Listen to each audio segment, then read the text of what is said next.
could be ringing the church bell at this time? Maybe it ain't an ooh, Father. Maybe it's an it. And maybe it's tolling the bell. Oh, there's no such things as ghosts and monsters. Haven't I made that clear to you? Something tore the throats out of Charlie Rousseau's sheep, and that something didn't leave any tracks. Andy Trent here saw a weird glow moving across the marshes last night, and this morning he found 2 of his sheep dead. Their throats torn open. Maybe the same thing that killed Andy's sheep is tolling the bell. I was on my way just now to deliver a special letter at Penrose Manor when a strange light appeared on the road before me, then moved quickly across the marshes and faded into the mist. I turned the cart around and hurried back here. It's not real. First the light, and now the bell. There's a very sound and logical reason for the bell tolling at this time, and I'm going to find out what it is. You can drive me to the church pots. The letter can wait. No hurry. Nothing will harm you if you're with a priest. Is that true, Father? Ah, what you need is more faith and less imagination. Come along.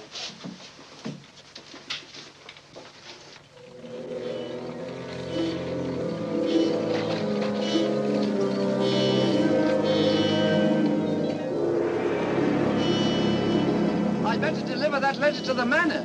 I'm sure it's important.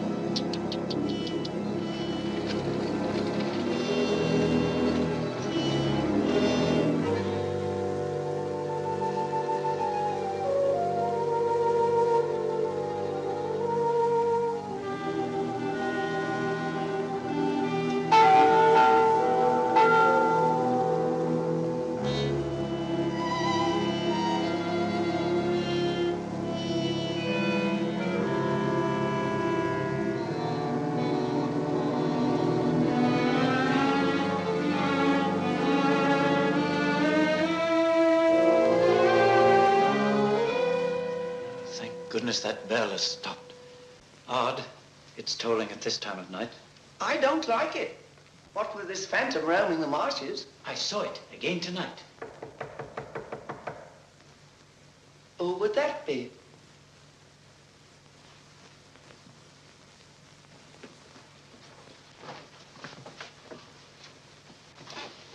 Where's Lord Penrose? He's gone to Quebec. Get him on the phone immediately. What's happened, Father? Lady Penrose, dead, clutching the bell rope, calling for help. It was dreadful. Her ladyship. Call Sergeant Thompson at the police station. Ask him to come to the church immediately. Come with me, Potts. I'll need you. Yes, Father.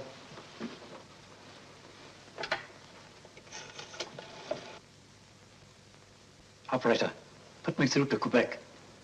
Lord William Penrose. Yes. He's addressing a meeting of the Royal Canadian Occult Society at a Quebec hotel. It's urgent, sir. Page? Yes, sir? Lord Penrose. Lamont Rouge is on the telephone. It's urgent. He's in the gold room. Yes, sir.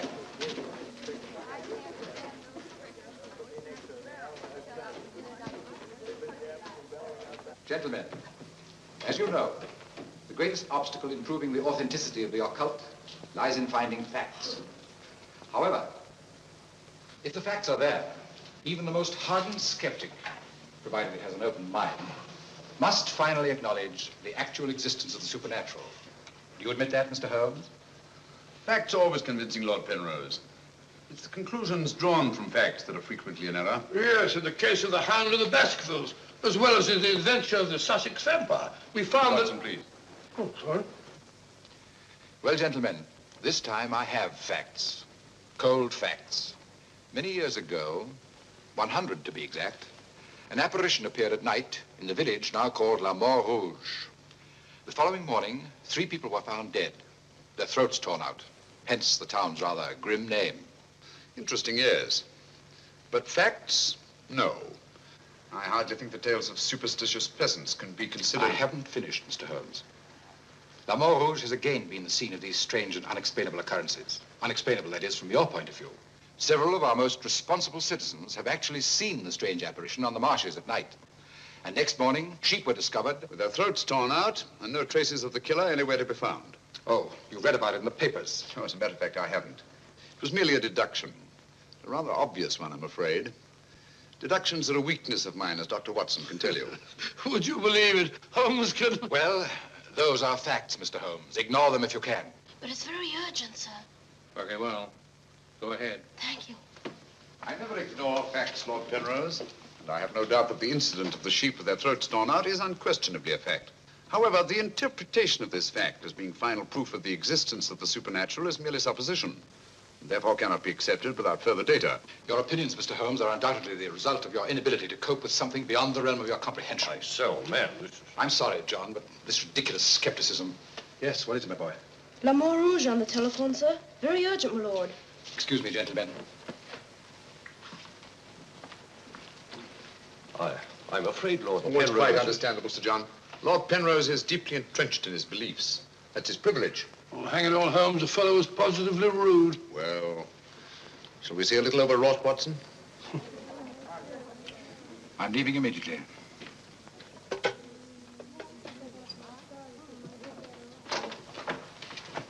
Order my card, Watson. Hurry. Yes, sir?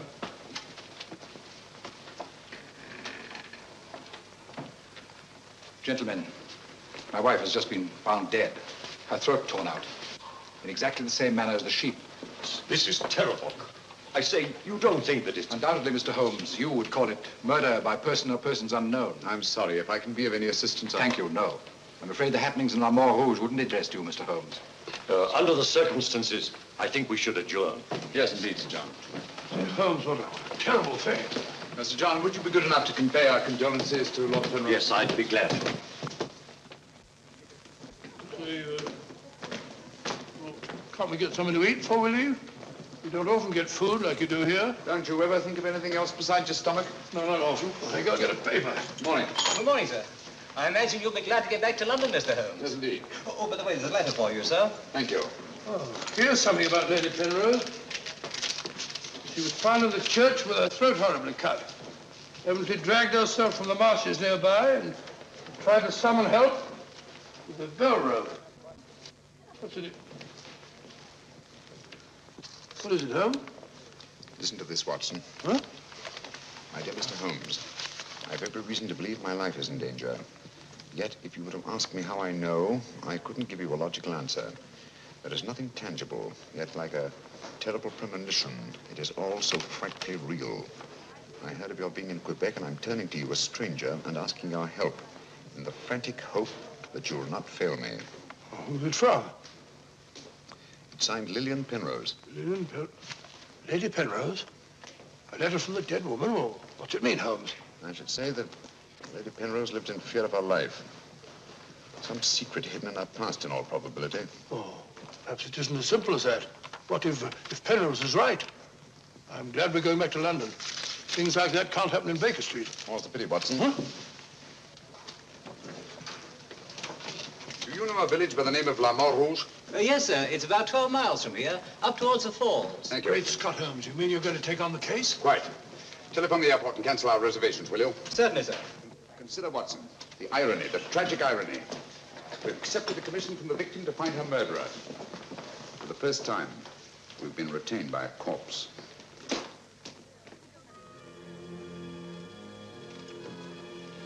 Doesn't seem to be a bell. Never mind, come along. Do you think we should?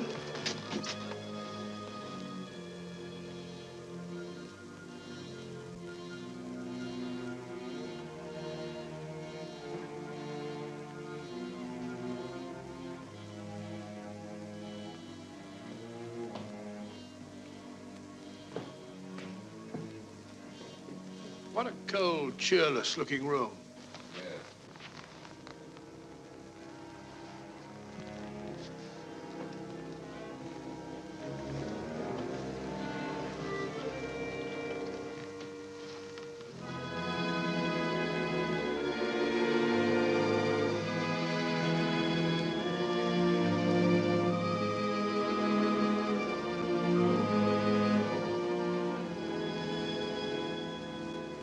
What do you want? Who are you? Mr. Sherlock Holmes, I apologize for this intrusion. Would you mind, gentlemen?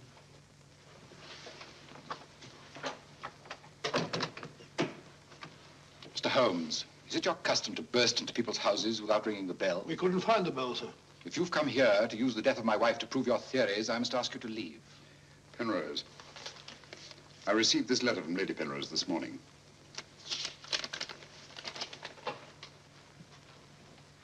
That was devilish awkward.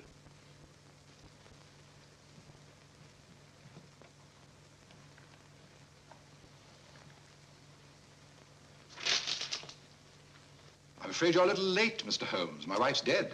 And I've come here to find her murderer. You might have saved yourself the trouble. I'm convinced that the solution of this horrible deed lies in an understanding of psychic phenomena.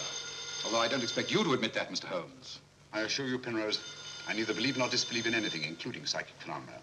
If I could just see Lady Penrose, it might help dispel much of the mystery that surrounds these happenings in the Marsh. Drake! Why don't you answer the blasted thing? Sergeant Thompson has charge of the case. You'll find him at the police station. And now I must ask you to go and take your assistant with you. You'll excuse me if I don't show you out. Drake! Drake! Drake, where are you? What?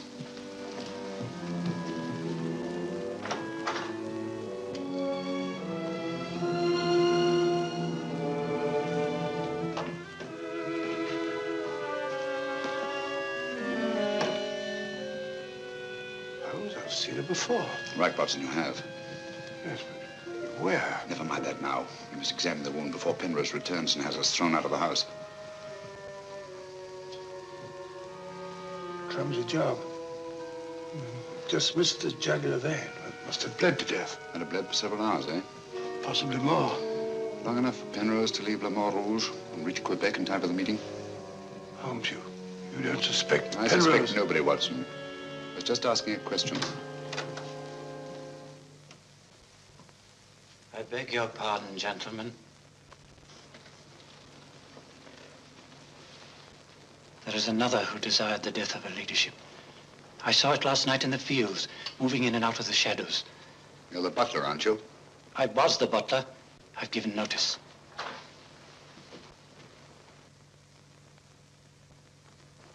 Drake! Get out. Get out of this.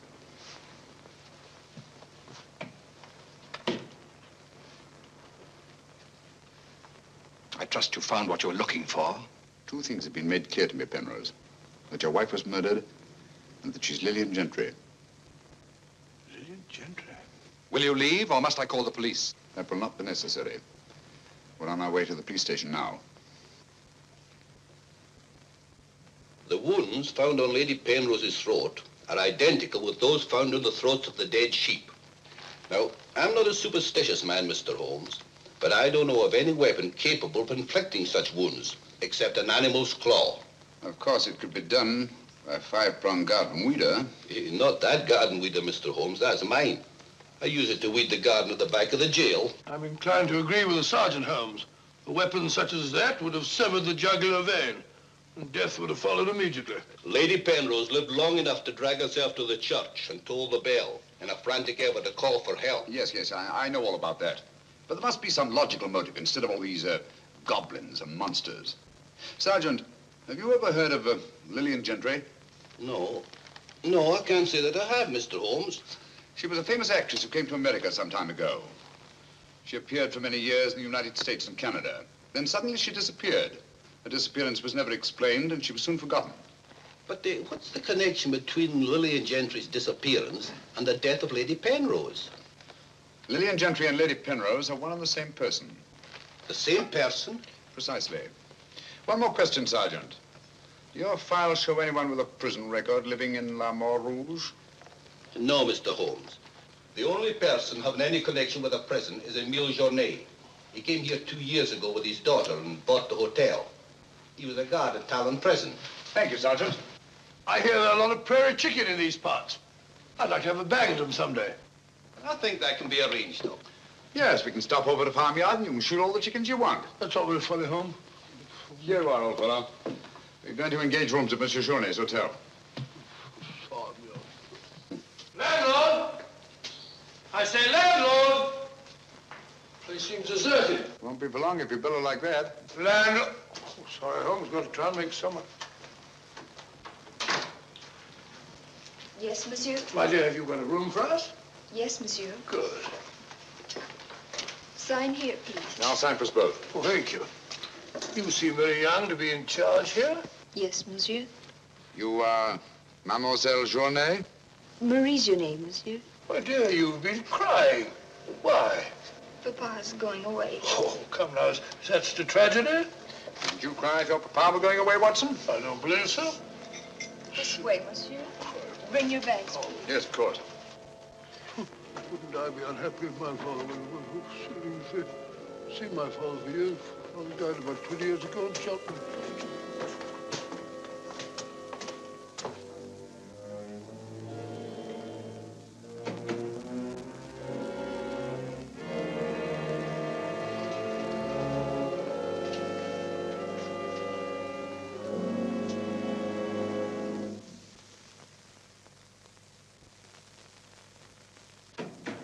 Some talk of Alexander, some of Hercules, of Victor and Lysander, such great names as these. Bills.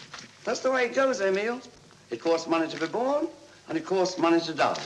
Do you know who that was in the car? It was Sherlock Holmes. He's here now. What do you think he'll find?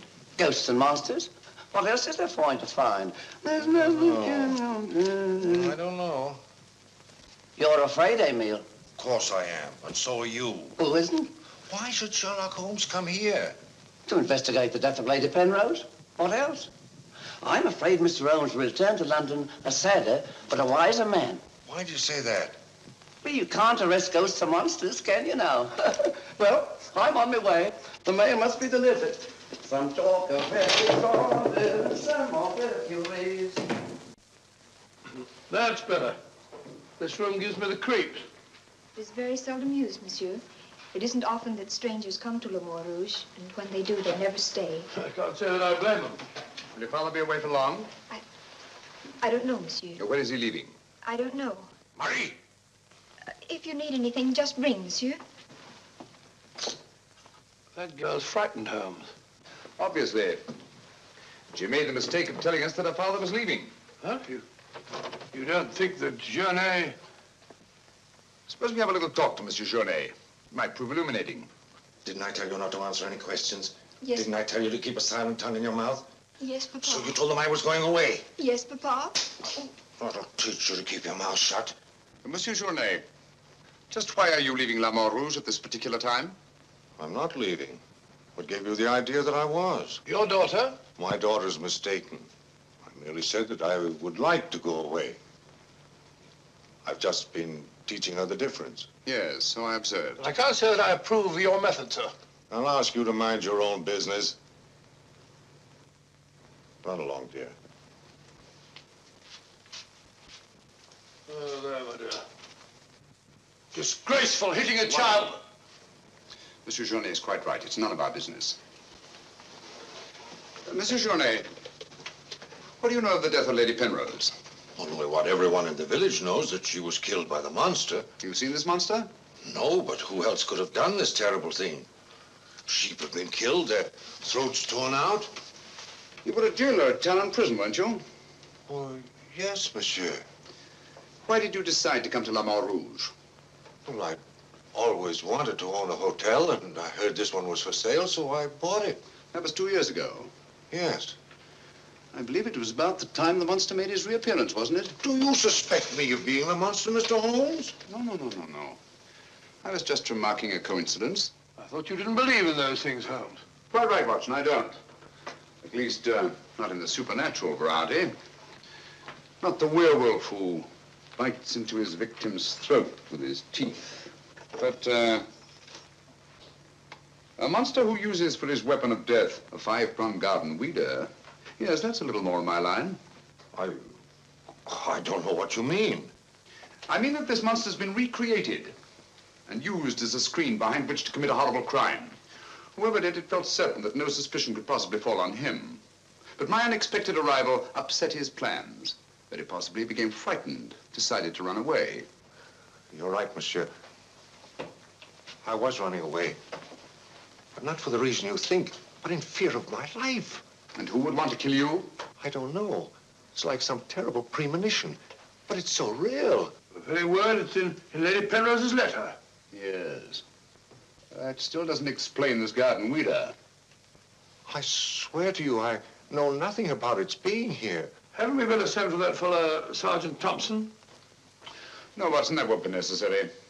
Monsieur Journet knows as well as we do that you can't run away from yourself.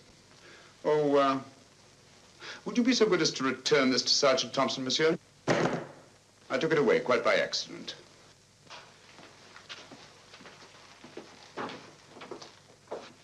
Monsieur Journet knows as well as we do. You can't run away from yourself. This fellow Journet seems a very frightened chap. Do you think he'd have any connection with Lady Penrose's murder? Time will tell us many things, Watson. And now, my dear fellow, there's something you can do for me, if you will. Anything, Holmes? I knew I could rely on you. I want you to mingle with the people in the cafe tonight. Find out all you can and keep a particularly sharp eye on Journet. Does he sort of take over the case? That's right, old boy. I want to get a good night's rest before starting out again in the morning. Oh, and incidentally, make yourself as inconspicuous as possible, will you? Inconspicuous? You can depend on me.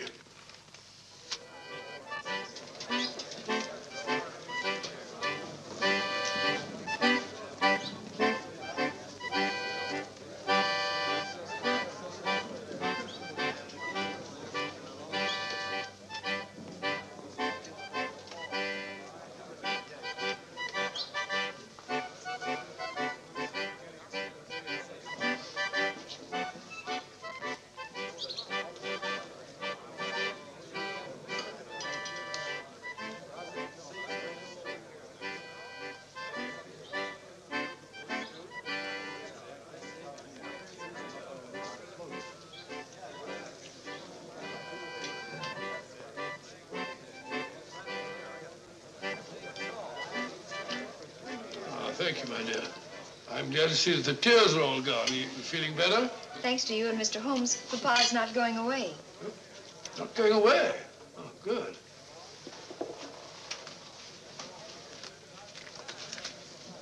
Journey not going away. There are many phases of the supernatural, Mr. Drake. Witchcraft, vampires, werewolves, ghosts, monsters. You'll find them all in the history of crime. So I say to myself, Potts, this is the handiwork of the supernatural. I gather that your name is Potts, that you're interested in the detection of crime. Allow me to introduce myself. My name's Watson, Dr. Watson of 221B Baker Street, London, England. How do you do, sir? Here's the crime. Bigger and better crime. I deduce, my good man, that you're somewhat drunk. Yeah. Sharp he is, sharp as a tack, and just as flat-headed. You might also deduce that I'm leaving this place. Getting out. As soon as the bus I'm waiting for hoots its hooter.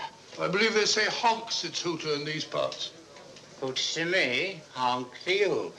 Hoot, hoot. My dear fellow, I don't care two hoots whether it's hoot or honk. Oh, that's my bus, gentlemen. I just heard it hoot its hooter distinctly. If you solve this case, let me know. Personally, I'm betting on the monster. You take my advice, Patsy. Get out of this place before they find you with your throat cut.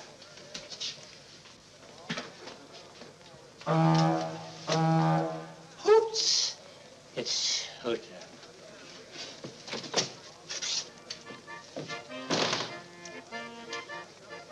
Nervous? Well, the thought of having your throat torn out by some monster isn't likely to make you very gay, Dr. Watson. No, indeed. Some of Monsieur Journet's excellent wine will soon remedy that. Marie, would you bring a bottle of this excellent wine for my friend here? Yes, monsieur. Mr. Potts, as a student of the occult, supposing you give me your theory of this murder. You like this wine? Oh, but Dr. Watson, I never drink anything stronger than milk. Teetotaler? No, hiccups. Every time I drink alcohol, I have hiccups. Sorry.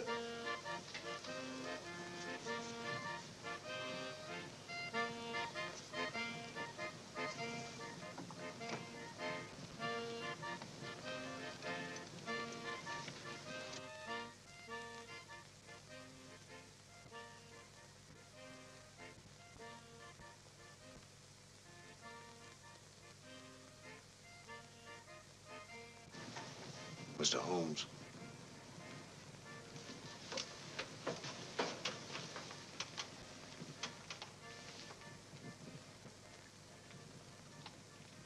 Mr. Holmes.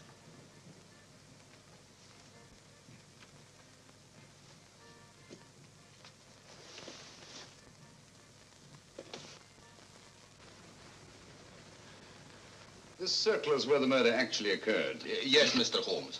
There's a footpath just beyond the church which leads across the marshes. Follow it for half a mile and you'll be there. Thank you, Sergeant. I'm sure I'll find it. Mr. Holmes, I wish you'd let me go with you. It's dangerous on the marshes at night.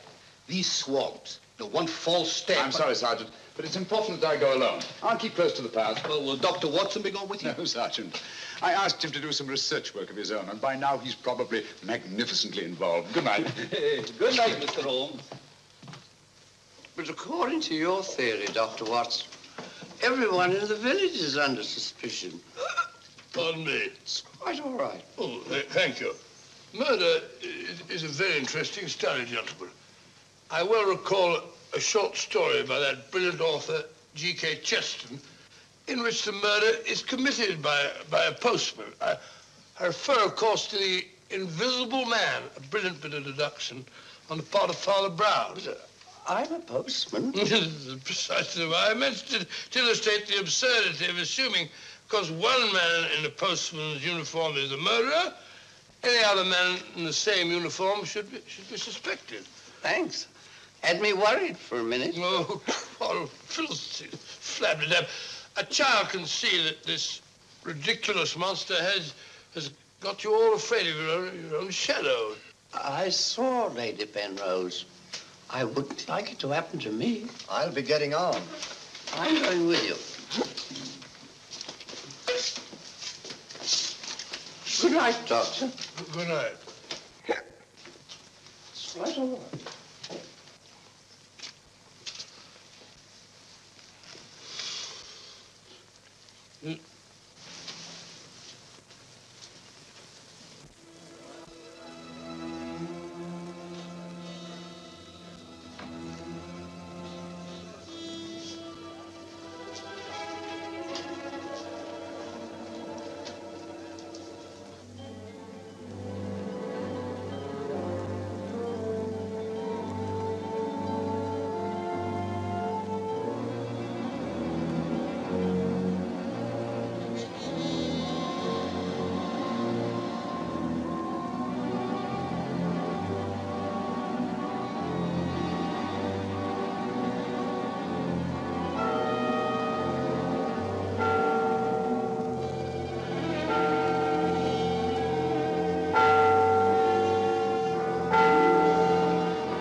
So strange about a church bell ringing. It rang the same time last night.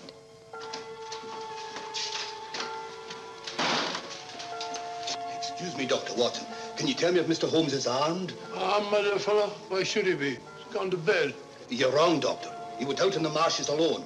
I tried to go with him, but he refused. But great Scott, if he runs into this monster and he's by himself, he'll get killed.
Holmes, are you all right? Where are you, Watson? Here I am. Over here, Holmes. Watson, where are you? I'm in the bog.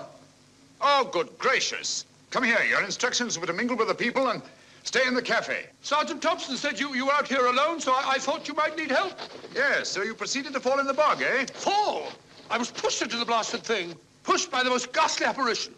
Came at me like a roaring furnace, with spitting fire in all directions. Before I could get my revolver, the thing was upon me. The next thing I knew, I was in the bog. Are you all right, Mr. Holmes? I heard shots. Yes, I'm all right, but Dr. Watson here seems to have encountered the monster. He has?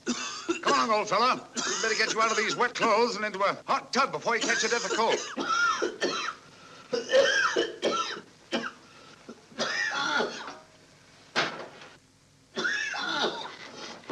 Yeah, you've had enough of that. Drink this. You'll be as fit as a fiddle in the morning. Sorry you had such a bad time. I got a right to share your dangers. Thanks, old fellow. You know, I wasn't sure the villagers weren't right. And if it did turn out to be some sort of supernatural monster, well, why should I involve you? Rubbish. However, I did learn something. I can now state positively that our antagonist is not a phantom. But the thing actually spat flames at me. All just a figment of your imagination. The murderer knew I was out on the marshes and obviously wanted to frighten me. You frightened me, all right. How do you manage the flames? Merely clothing, treated with phosphorus. When the murderer fled, his shirt caught on a tree, and this piece of cloth was torn off. Come in. I'd like a few words with you, Mr. Holmes. I'll come directly to the point. Hello. What happened to your assistant? I'm not his assistant. If you must know, I was pushed into a boggy hole on the marsh. Pushed? By whom? I don't know. Spat fire at me. My good sir, in spite of Mr. Holmes's theories to the contrary, things have been seen and heard on those marshes that cannot be explained away by the use of logic. If I were you, I'd keep away from them. I'm not so sure. Holmes found... Penrose, for the first time in my long pursuit of crime, I confess that I find myself baffled.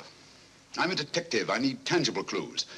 And up to now, I admit, I found none. And you won't. I advise you to leave La Mort Rouge. Tonight, you escaped with your life. Next time, you may not be so fortunate.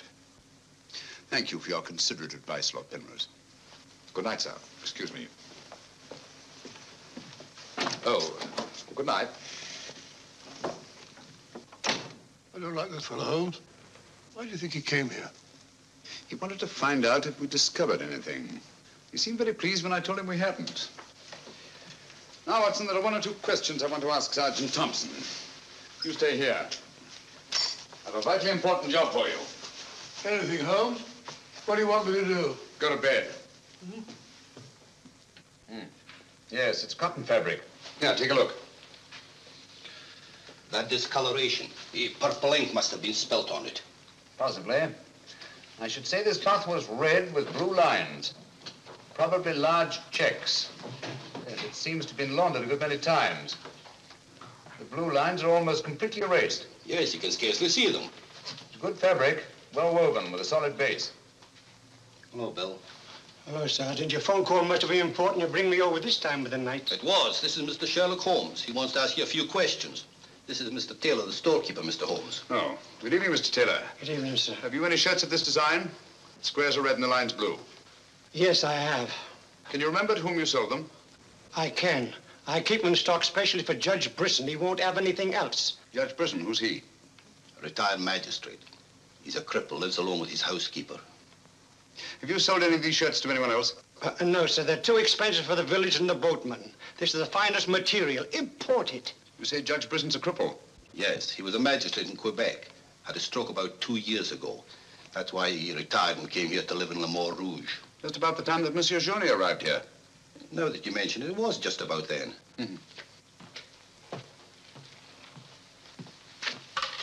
Hello, operator? Give me Judge Brisson's home, will you? Thank you.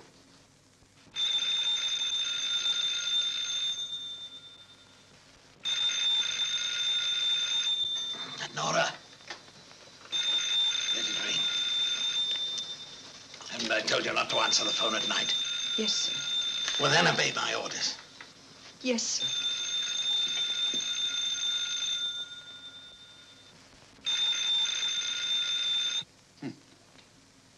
No answer. Where'd you live? On the Marsh Road. But I don't advise you to go there after dark, Mr. Holmes. The place is a fortress and guarded by a savage dog. I think Dr. Watson and I will have to pay Judge Brisson a visit in the morning. Good night, gentlemen. Good night, Mr. Holmes.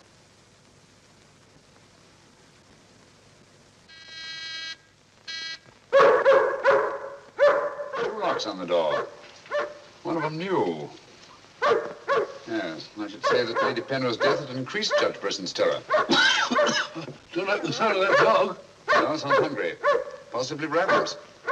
Couldn't we come back after he's had his breakfast? I'm sorry, Watson. Our business won't wait. Oh, stop now. Yes, Watson.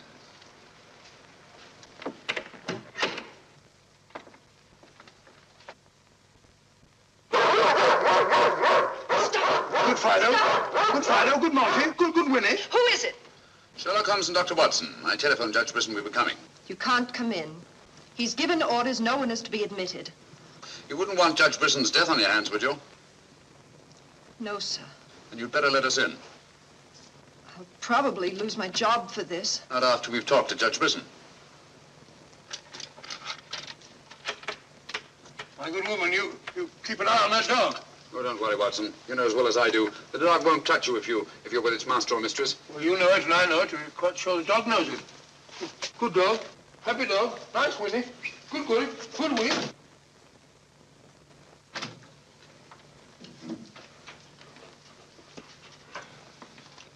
Let me warn you, I'm armed. And I'm an expert shot. We didn't come here to harm you, Judge Brisson, but to protect your life. I told you over the phone this morning, Mr. Sherlock Holmes, that I did not want to see you. I don't want to see anyone. But I want to see you. Stay where you are. Nora, show these men out. Judge Brisson, if you'll answer a few questions, I may be able to save your life. I have the fullest confidence in my own defenses, and I will not trade them for any theories of Mr. Sherlock Holmes, however plausible you make them sound. Now get out, will you? I'm sorry. Under the circumstances, I'm helpless to prevent your death. Almost certainly by violence. Come along, Watson.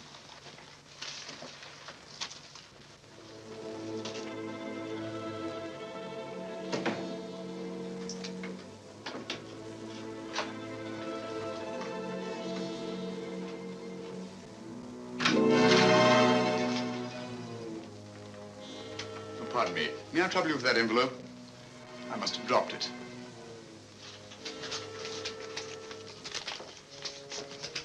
Thank you.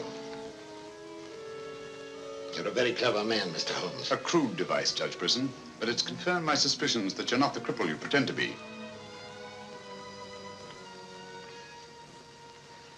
I'm sorry. But I'm frightened of everything and everybody. Why'd you sit down? You want to get shot, Holmes? Come in, Watson, and close the door. Sit down, old fellow. Judge Brisson has decided not to shoot us. Oh, very kind of him. Gentlemen, this fear is driving me mad. It's quite understandable. The whole village seems to be consumed with fear. But in your case, judging from your vicious dog, those barred windows, and that hunting rifle, it's not fear of the supernatural. Just what are you afraid of? Well, truthfully, Mr. Holmes, I don't know. And yet I feel its very presence. At times, I feel I can almost reach out and touch it. When I first came to La Rouge, I had a slight attack. It affected my legs, but, well, I've recovered. And you've continued the deception, using the wheelchair as an excuse for not going about the village. Well, you see, people would be more inclined to accept my hermit-like existence. Yes, naturally. Tell me, Judge Brisson, had you ever heard of Monsieur Journet before you arrived at La Rouge? No, I hadn't. How many of these shirts has your housekeeper purchased for you? Oh, 4 or 5. I'm not positive. You still have them? Well, 1 or 2 became badly worn, and I told my housekeeper to give them to a man who was doing some work for me at that time. Can you describe him? No, I'm afraid I can't. That was about a year ago, you see, and, well, I didn't pay much attention to him. He worked in the garden. Could your housekeeper remember him? No, that was a different housekeeper then. She went to the United States. Try to remember, Judge Brisson. Your life may depend on it. I do remember one thing. He had a very slight limp. I used to watch him from that window as he walked across the lawn. Splendid. Continue your vigilance, Judge. And under no circumstances allow anyone to enter the house, even someone you may know well. What's that mean, Holmes? It may mean nothing, Watson, and it may mean everything. I'm quite sure that Sergeant Thompson will have observed a man with a limp in a village the size of La Rouge. Good day, Judge, and thank you. Good day, sir. I'm sure Sergeant Thompson will have observed a man with a limp in a village the size of La Rouge.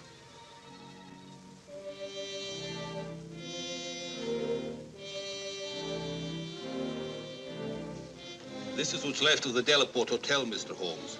Dana sleeps here when he's in La Rouge. Spooky old place. The villagers call it the ghost house. It's been deserted for years.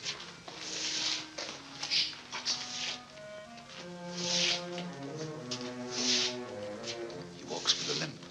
The left foot, I think. To the trained ear, Sergeant, footsteps have a characteristic rhythm as identifiable as fingerprints.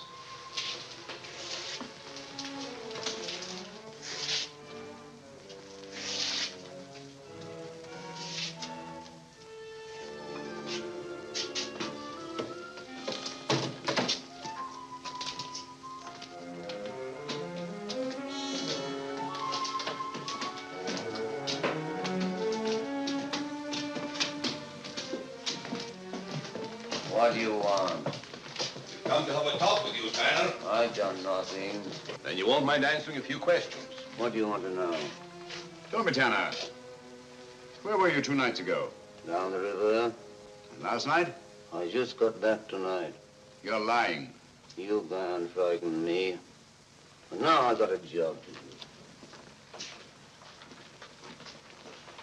quite evident that you haven't been on the river within the last 48 hours. Are you trying to make me out the murderer of Lady Penrose? How do you know she was murdered? I'll tell you how you know she was murdered. Because you murdered her. Holmes, look! In there! The monster! That's right, Watson. One of Brisson's shirts, which Tanner here treated with phosphorus. Take him, Sergeant. I'll give you all the evidence later.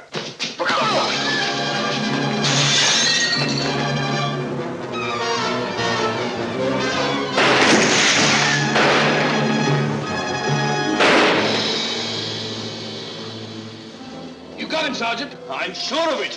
Come on.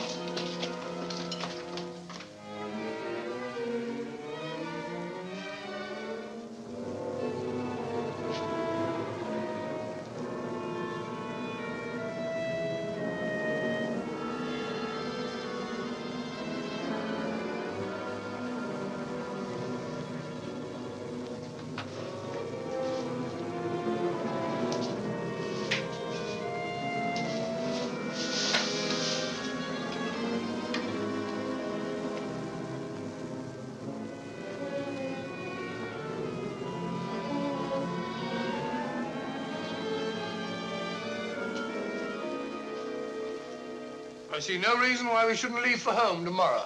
So much for tomorrow. But for tonight, what do you make of this, Watson? I found it in Tanner's room. Just a photograph? That's right, old boy, just a photograph. You notice anything else about it?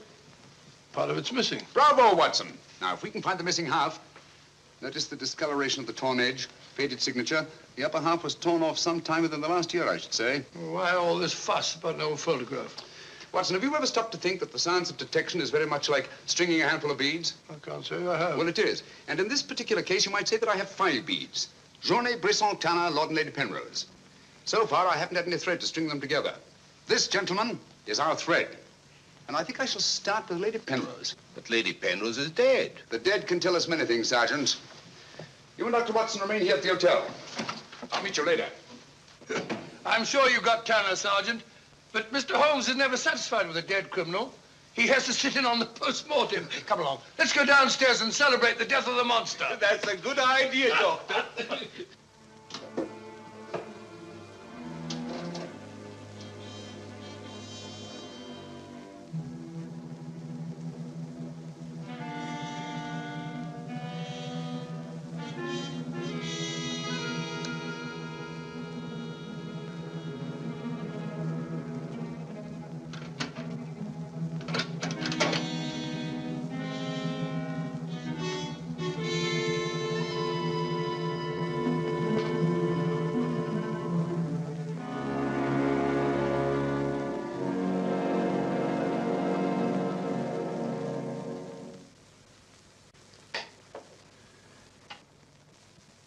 So the great Sherlock Holmes becomes a common thief.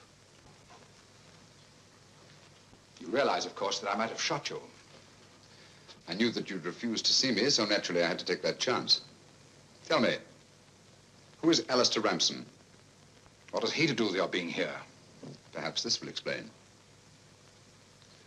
Found the lower half in a room occupied by a boatman named Tanner. The upper half was in Lady Penrose's safety box. Alistair Ramson murdered a fellow actor in my wife's company. He was sentenced to life imprisonment. The whole thing was a great shock to her. So she retired from the stage and you married her shortly after? Yes. Where and when was this murder committed? In Quebec, 5 years ago. Ramson was shot 3 years later trying to escape from Talon prison. His body disappeared in the St. Lawrence. Was it ever recovered? I don't believe so. Penrose, Alistair Ramson and Tanner are one and the same person. What? It was he who sent the upper half of that photograph to your wife as a warning. What could my wife have in common with a murderer? Yet he killed her. He killed her? Yes. The monster was none other than Tanner himself. We found a shirt impregnated with phosphorus in his room. Tonight, when we faced him with the evidence of his crime, he bolted and jumped out of the window into the river. Sergeant Thompson fired a couple of shots at him. He's dead? In a way, yes. I don't understand. Tanner is dead only because he was discovered and had therefore outlived his usefulness to his creator. But I'm afraid that Alistair Ramson, the actor, who created and played the part of Tanner, is very much alive. But surely, now that you know who the murderer is, the police... It's not quite as simple as that. During the time he's lived here, Ramson has undoubtedly established another character for himself, perhaps several others, who are by now familiar to the people of the town of Le Mans Rouge and quite above suspicion. He could be almost anyone in the village. He may even have been your butler, Drake. This is fantastic. Yes. Yet Lady Penrose's death is only the beginning. There's no saying where this madman will strike next. Tell me, is there anyone else in Le Mans Rouge who may have been connected in any way with the case of Alistair Ramson? Judge Brisson was the magistrate who tried and sentenced him.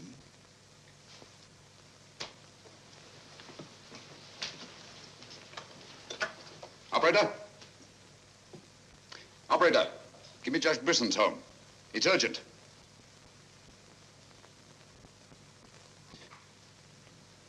Judge Brisson, this is Sherlock Holmes. Oh, yes, Mr. Holmes. Oh, I'm quite all right, thank you. I've chained up the dog, as you asked. As I asked? I haven't telephoned you before. Somebody's obviously imitated my voice in order to gain access to the house. Well, certainly, Mr. Holmes. I'll lock all the doors and await your arrival. Yes.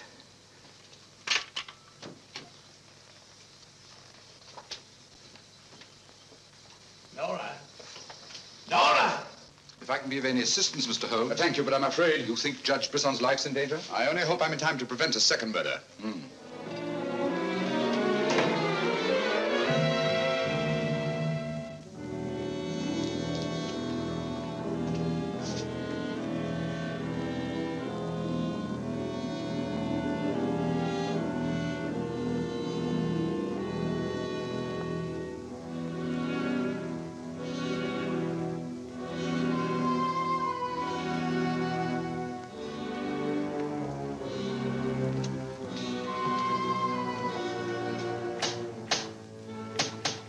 That's Mr. Holmes. Show him in.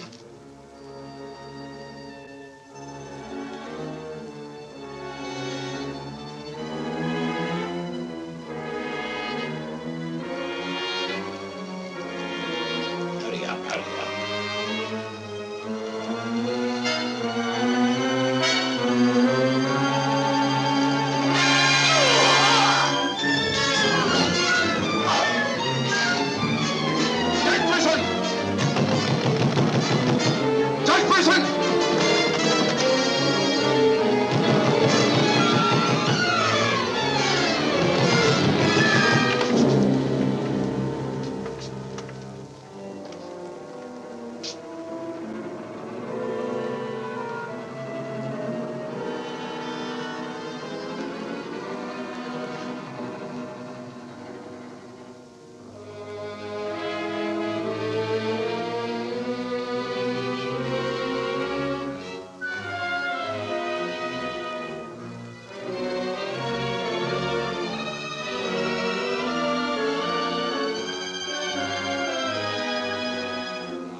You know who it was? I don't know.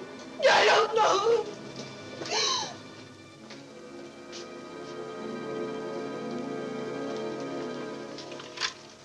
Hello? Operator, Monsieur Journet's cafe. I want to speak to Sergeant Thompson. It's urgent.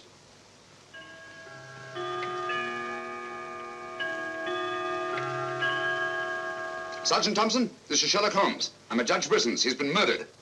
Judge Brisson's been murdered. Judge Brisson? The murderer gained access to the house, gagged and bound the housekeeper, then disguised as Nora, murdered Judge Brisson. I'm returning to the old Delaporte Hotel on the chance that he'll go there to change his clothes and assume another disguise. Ask Dr. Watson to meet me there as quickly as he can, will you? You'd better come here at once and take charge. Right.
Throw your revolver on the floor in front of you and raise your hand, Sherlock Holmes.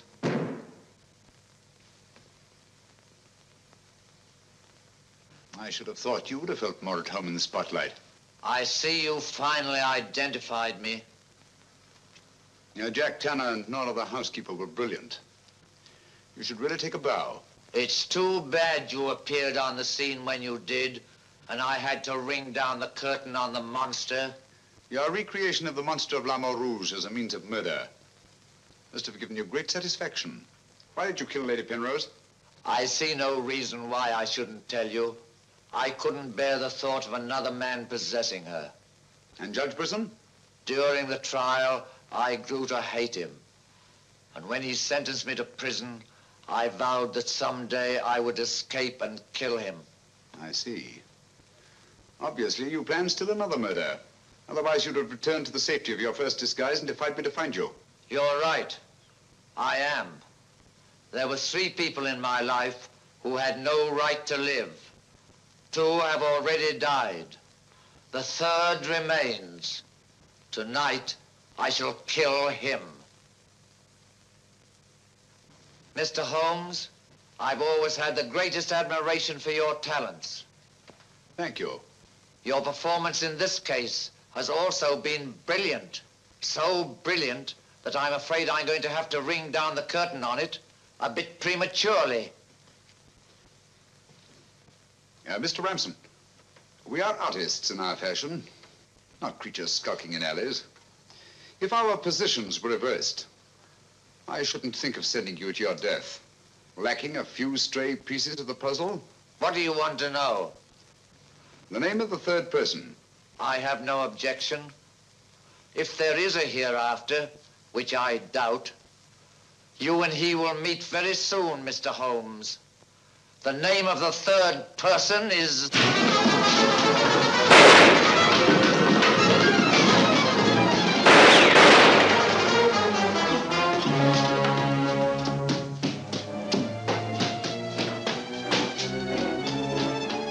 Coming, Holmes! Look out, Watson!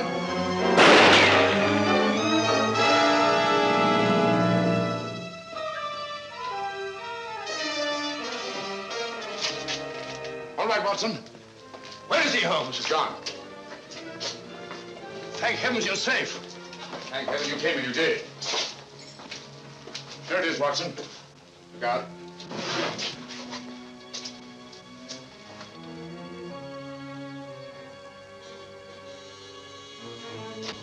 So you got away again? Yes, Watson. Over that warehouse roof, most probably. What a fellow's a room. Yes. This is obviously the secret room where his disguises were created. Looks like an actor's dressing room. He is an actor, Watson. One of the finest acting talents of our time. Look at this. Nora, the housekeeper. His name's Alistair Ransom. Alistair Ransom? Never heard of him. No, that's not important. The important thing is that he murdered Lady Penrose and Judge Brisson. Great Scott, he did it. Yes, Watson. This Ransom is a paranoiac. His orgy of crime is not complete. There's still another. I was just about to learn his name when you so conveniently fell down the stairs. Oh, sorry, old You chap. needn't be, old boy. You saved my life. Look at this, Watson. Tanner. Tanner? Where do you think he'll strike next? Obviously, Journet is to be his third victim. Journet? Yes, Watson. As in the cases of Lady Penrose and Judge Brisson, Journet also felt his presence. But in each case, it was vague and unexplainable. Well, what connection can he have with Judge Brisson or Lady Penrose? Journet was a guard at Talon Prison, where Alistair Ransom was confined. He's the third person against whom the murderer holds a grievance. Now he's disappeared. Journet disappeared? Well, so Marie told us in the cafe. Watson, Journet's disappearance can mean only one thing. He's in hiding. Our job is to find him before Ransom does. Journet is the only man who can lead us to the murderer. We'd better have a talk with little Marie. Raise your voice and sing along, sing till the echoes ring. Don't ever let a single soul worry about anything. Find what you make it so you can make it what you will. Never be weary, ever be cheery. Hello, Potts. Have you seen Marie? No. Have you seen her? No, can't say I have.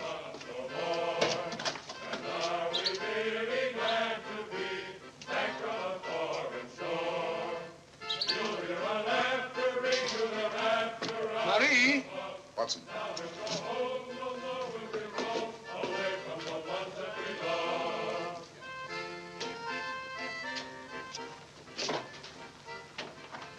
What is it, huh?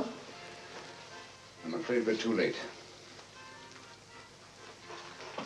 Marie.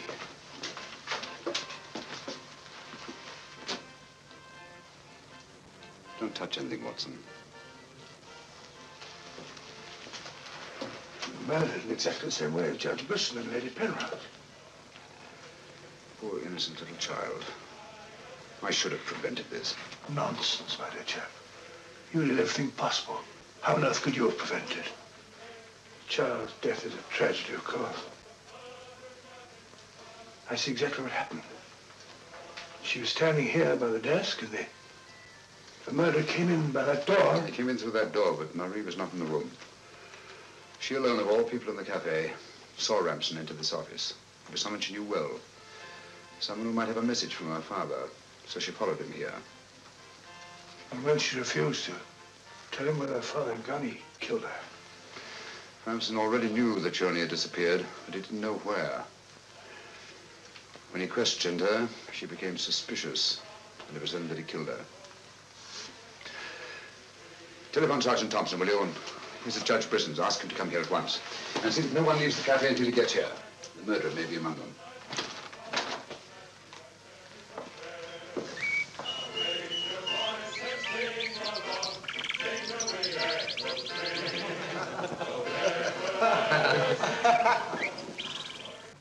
What could have happened to Holmes? He's been away all day. It's very unfair of him keeping me in suspense like this. He knows how worried I become. He continues to do it, and do you know why? He actually enjoys making me miserable. Half a mo.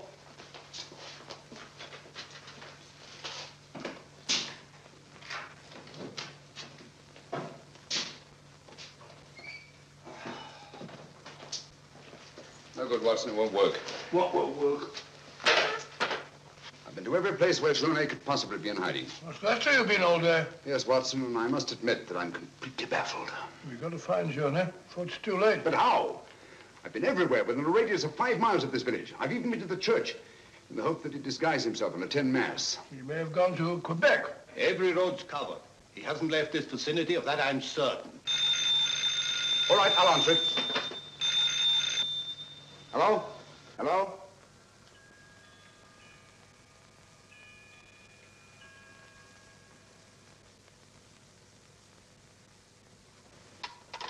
Who was it, Holmes? Watson, get your hat and coat.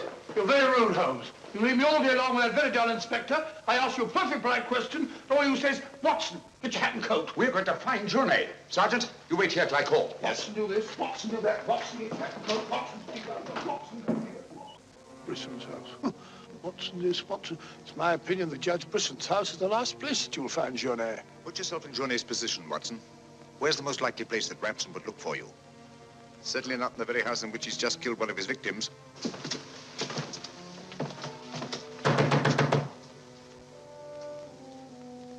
Journey! Journey! It's Sherlock Holmes and Dr. Watson. We are here to help you. I don't like the look of it, Holmes.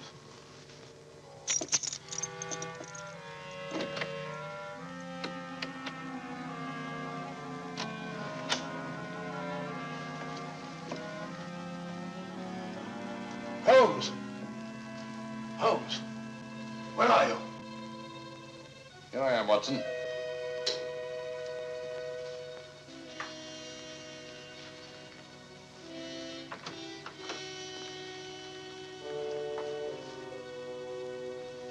Journey!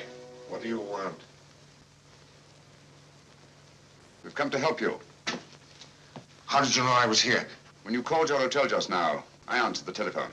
The chimes of Brisson's clock here merely confirmed what I already knew. You must return with me to the cafe at once. I'm not leaving this house. The murderer's waiting out there in the marshes to kill me the moment I leave here. Naturally, but first he must have the opportunity. If you return to the cafe, he'll have that opportunity. It's the only way we have to apprehend the murderer. What if I refuse? Journey, what I have to say to you is not going to be easy. Marie... What? Murdered. Now you know why you must return. This fiend must be brought to justice. Justice? This monster kills my poor innocent child, and you talk of bringing him to justice. Will that compensate me for the death of Marie? If it's the last thing I do, I'll kill him with my own hands. You can't take the law into your own hands. Once you've returned to the hotel, he'll make an attempt on your life. Then we'll get him. How will we know who he is? We already know. It's his disguise that we haven't penetrated. Who is he? Alistair Ransom. Recognize the name? He attempted to escape from Talon prison when I was a guard there. Journey, if you don't want to remain in hiding for the rest of your life, you must return to the hotel and help me to put an end to this monster for all time. Come. Let's go. Good. Put an end to him. How are you going to do that, Holmes? I'll tell you both about it on the way to the hotel. So you're really leaving, Doctor? Yes, Sergeant. Gentlemen, Mr. Sherlock Holmes and I are leaving immediately for London. It's extremely regrettable that the murderer has escaped us, but all our cases cannot be crowned with success. I'm extremely sorry, gentlemen. Have you no idea where this fiend has gone? Mr. Holmes is of the opinion that he's escaped across the border to the United States. It may be years before we can trace him, if ever. Oh, Jenny, just a minute. Our bill, please. Bill? Yes, Mr. Sherlock Holmes and I are leaving immediately. Oh, I'm sorry, Dr. Watson. I'm just on my way to the church to offer a prayer for Marie. I'll forward your bill to you. Yes, of course, my dear fellow. I understand. We'll leave our address at the desk. Goodbye, Mr. Potts. It's been a great pleasure knowing a man of your intelligence. Thank you, Dr. Watson. It has been most stimulating talking to one of your vast experience. Oh, thank you. Let's hope that we shall meet again someday and continue our little chats on crime. It would be most exciting. Oh, by the way, Mr. Holmes would like to see you for a minute in his room. Yes. I'll show you where it is. Right. It's the second room on the right up there. Thanks. Emil, it's me. Potts, do you mind if I walk part of the way with you? It's a bit frightening out here. It's these marshes. This is almost the very spot where Lady Penrose was attacked. 3 deaths in 3 days. It's a pity Marie had to be killed. She was such a sweet child. 3 deaths in 3 days. And still one more to be accounted for. You were frightened, Emil. It's strange to see you showing fear. The man I hated at Talon prison.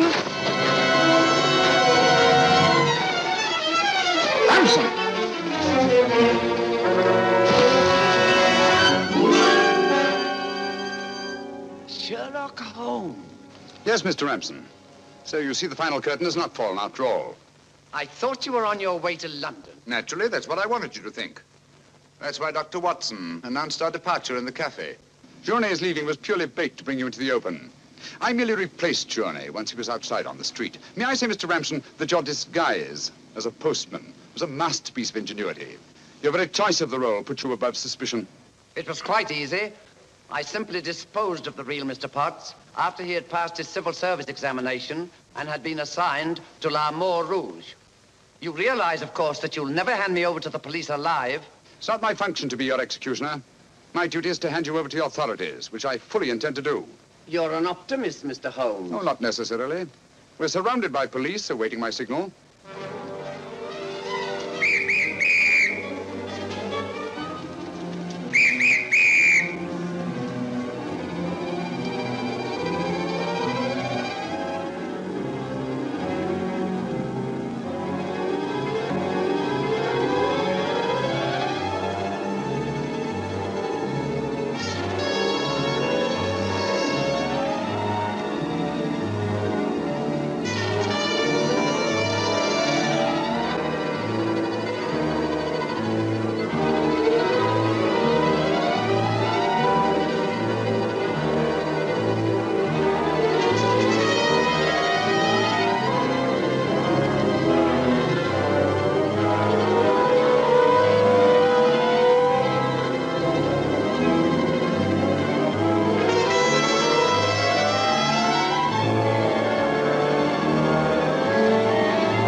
I've killed him.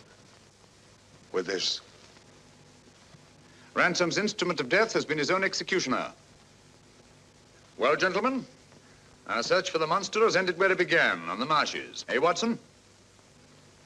Watson, where are you? Why isn't he here? He was with us a minute ago. Watson!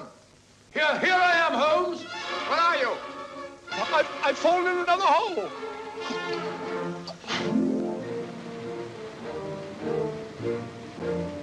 I should like to see a bit more of Canada before we sailed, Holmes. So should I, Watson. Canada. The linchpin of the English-speaking world, whose relations of friendly intimacy with the United States on the one hand, and their unswerving fidelity to the British Commonwealth and the motherland on the other.